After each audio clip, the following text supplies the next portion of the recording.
को भी ना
मेरा नाम है विशाल। देखिए 2024 को लेकर के मामला अभी से ही बिहार में सियासी पारा चढ़ने लगा है। खास करके अगर हम बात करें मोदी के हनुमान यानी कि चिराग पासवान को लेकर के, चिराग पासवान एक बयान में बीते दिनों साफ कर दिया था कि वो अपने पापा का परंपरागत सीट हाजीपुर यानी कि रामविलास पासवान का जो परंपरागत सीट है हाजीपुर वो छोड़ने वाले नहीं है। ऐसे में उनके चाचा वहाँ से वर्तमान के सांसद हैं। अब देखना होगा बीजेपी क्या एनडीए से टिकट काटेगी चाचा पशुपति पारस का, क्या चिराग पासवान को हाजीपुर से लड़ाया जाएगा। इन तमाम मुद्दों पर बात करेंगे। हमारे साथ हमारे सहयोगी अभिषेक मिश्रा हैं। तो किस तरीके से देखते हैं आप इसको? देखिए विशाल, चिराग पासवान के एक बयान की वजह से हम लोग इस बात पर चर्चा कर रहे हैं कि क्या हाजीपुर सीट पर चुनाव लड़ना उन्होंने तय कर लिया है और क्या भारतीय जनता पार्टी ने चिराग पासवान को आश्वस्त कर दिया है कि हाजीपुर सीट एनडीए के कोटे से उनको मिलेगी। जी, चिराग पासवान ने ये कहा कि मैं हाजीपुर सीट नहीं छोड़ सकता, अगर मैंने हाजीपुर सीट छोड़ दी तो मैं अपने पिता से नज़रें नहीं मिला पाऊंगा। जाहिर तौर पर चिराग पासवान जब इस तरह की बात कर रहे हैं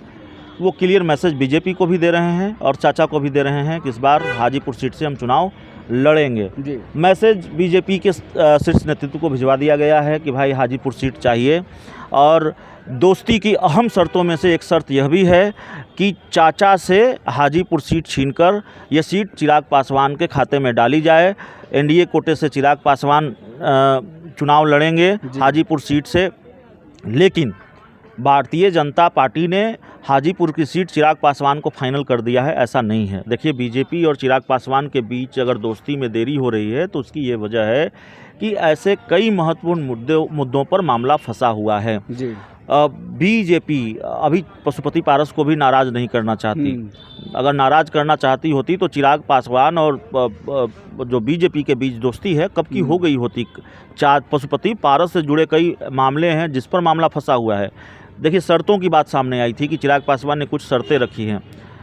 देखिए ये शर्त कि आप चाचा को एनडीए से बाहर कीजिए, मंत्रिमंडल से बाहर कीजिए, हाजीपुर सीट चाहिए, सीटों का डिसीजन अभी लीजिए कि कौन सीट हमें दीजिएगा 2024 में, 2025 में कितनी सीटें दीजिएगा, ये सारे मामले हैं और इस पर सहमति नहीं बन पा रही है भारतीय जनता पार्टी के साथ। चिराग पासवान ने कभी ये नहीं कहा कि ऐसी शर्त उन्होंने रखी है कि चाचा को बाहर कीजिए, लेकिन चिराग पासवान ने ये जरूर कहा है कि जिस गठबंधन का हिस्सा चाचा रहेंगे उस गठबंधन का हिस्सा वो नहीं रहेंगे। तो मतलब तो साफ है ना, मतलब तो साफ है कि अगर उनको एनडीए में जाना है तो चाचा को बाहर होना होगा। तो बीजेपी को ये मैसेज दे दिया गया है, हाजीपुर सीट को लेकर भी मैसेज दे दिया गया है। लेकिन सवाल यह है कि क्या चिराग पासवान के कहने पर बीजेपी पशुपति पारस को एनडीए से बाहर कर देगी ऐसे वक्त में जब सहयोगियों की किल्लत भारतीय जनता पार्टी के पास है। बिहार में ही नहीं, देश भर में, देश में आप देखिए उद्धव ठाकरे गुट की जो शिवसेना है वो उन्होंने छोड़ दिया, बिहार में नीतीश कुमार ने साथ छोड़ दिया, झारखंड में आजसू ने साथ छोड़ दिया, अकाली दल ने साथ छोड़ दिया, और एक परसेप्शन बीजेपी को लेकर कि सहयोगी आपके साथ टिक नहीं रहे हैं।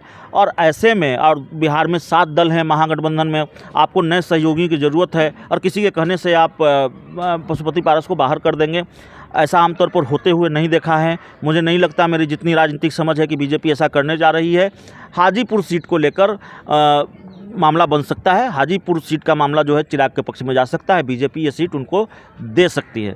हाजीपुर सीट स्वर्गीय रामविलास पासवान की सीट है, वहाँ से वो अपराजय रहे हैं, अगर अपवाद छोड़ दे तो लगातार जीतते रहे, रिकॉर्ड मतों से जीतते रहे, रिकॉर्ड बनाया उन्होंने। और जाहिर तौर पर पिता का जो राजनीतिक उत्तराधिकारी होगा वो बेटा होगा। पशुपति पारस से कहते हैं कि रामविलास पासवान के राजनीतिक उत्तराधिकारी हम हैं, लेकिन अब सवाल है कि आप जो कहते हैं हाजीपुर के लोग उसको मानेंगे तब ना, हाजीपुर के लोग आपकी बात पर मुहर लगाएंगे तब ना। हाजीपुर के लोगों से आपने भी बात की, हमने भी बात की, और कई बार बात की। हाजीपुर के लोग कहते हैं कि नहीं, हम चिराग का साथ देंगे। पशुपति पारस को तो हमने जिताया स्वर्गीय रामविलास पासवान के नाम पर। तो हाजीपुर के लोग चिराग पासवान के साथ खड़े हैं, चिराग पासवान के पक्ष में ये बात जाती है। बीजेपी को जाहिर है ऐसा नहीं है कि इसका अंदाज़ा नहीं रहा होगा, बीजेपी भी ये समझती है, जानती है कि हाजीपुर में चिराग ज़्यादा ठीक ठाक है, हाजीपुर सीट चिराग पासवान के लिए ज़्यादा आसान है। और जाहिर है बीजेपी किसी भी सीट पर रिस्क लेना नहीं चाहेगी 2024 के लोकसभा चुनाव में।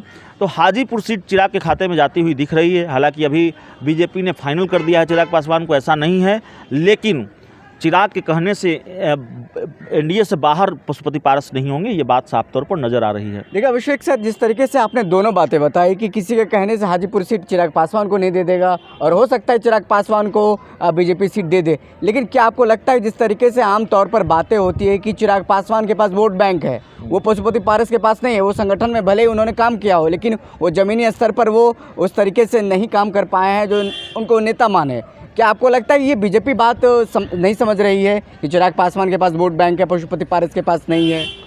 नहीं, बीजेपी ये बात समझ रही है, तभी तो चिराग पासवान को मोकामा के उपचुनाव में उतारा, कुढ़नी के उपचुनाव में उतारा, गोपालगंज के उपचुनाव में उतारा। और बीजेपी ये बात समझ रही है, तभी तो बीजेपी और चिराग पासवान के बीच डील को लेकर बातचीत होती रही है। देर जरूर हो रही है, मामला नहीं बन रहा है, बात ठीक है, लेकिन बीजेपी चिराग पासवान को साथ लाना चाहती है, तो इसका मतलब बीजेपी ये बात समझ रही है। बीजेपी जानती है कि चिराग पासवान को कैसे भुनाना है, चिराग पासवान का इस्तेमाल किस तरह से करना है। चिराग पासवान को इस्तेमाल बीजेपी ने पहले भी किया है दूसरे तरीके से। जो चर्चा होती है कि नीतीश कुमार को नुकसान पहुंचाने के लिए एक चिराग मॉडल तैयार किया गया, और जेडीयू भी ये कहती रही है। तो चिराग पासवान बीजेपी के हाथों इस्तेमाल हुए हैं। मोकामा में उपचुनाव था, वहाँ भी बीजेपी ने इस्तेमाल किया।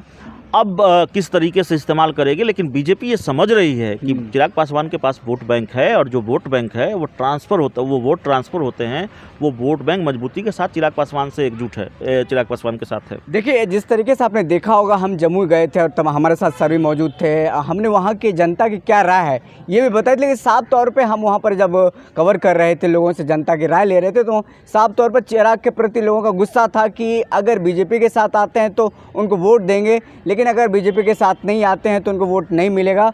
और कई लोगों के में नाराज़गी भी थी कि कई बार मिलने नहीं आते हैं, आते भी हैं तो कार्यकर्ता के पास आते हैं, पार्टी कार्यक्रम में आते हैं। तो कहीं ना कहीं क्या उनको ये अंदाज़ा लग चुका है कि जमुई में उनकी सीट सेफ नहीं है, इसीलिए वो हाजीपुर जा रहे हैं? बिल्कुल अंदाज़ा लग चुका है, और ऐसा नहीं है उनके पास फीडबैक नहीं होता होगा। ऐसा नहीं है कि हमने दिखाया उससे उनको अंदाज़ा हुआ होगा। जमुई को लेकर उनको पहले से फीडबैक रहा होगा, उनको पहले से फीडबैक है। और जाहिर तौर पर जिस तरह की नाराज़गी लोगों के सामने आ रही है, उसको देखकर भी चिराग पासवान ये समझ गए हैं शायद कि जमुई आसान नहीं है, जमुई की सीट सेफ सीट नहीं है। हालांकि वहाँ के लोगों ने यह भी कहा कि अगर चिराग पासवान खड़े होते हैं, हम नाराज़ जरूर हैं उनसे, उन्होंने काम नहीं किया है, वो आते नहीं हैं, लेकिन मोदी के नाम पर, बीजेपी के नाम पर हम उनको वोट देंगे। बिल्कुल। तो बीजेपी से गठबंधन हुआ तो जमुई बहुत मुश्किल भी नहीं है चिराग पासवान के लिए, लेकिन जमुई में नाराज़गी है लोगों की। हाजीपुर सीट सेफ इसलिए है कि हाजीपुर में जब आप लोगों से बात करेंगे तो 10 में से शायद ही कोई एक व्यक्ति बोलेगा कि वो चिराग पासवान से ना, ज़्यादातर लोग चिराग पासवान के समर्थन में नजर आते हैं। तो देखिए साफ तौर पे पूरा मामला क्लियर हो गया है। क्या बीजेपी उनको टिकट देने जा रही है हाजीपुर से, क्या कुछ होने वाला है, क्या पशुपति पारस को एनडीए से बाहर का रास्ता दिखाया देगा या फिर क्या कुछ होने वाला है। तमाम आने वाले दिनों में राजनीतिक समीकरण क्या कुछ बदलते हैं, इस पर हम आपको अपडेट देते रहेंगे। तब तक के लिए शुक्रिया।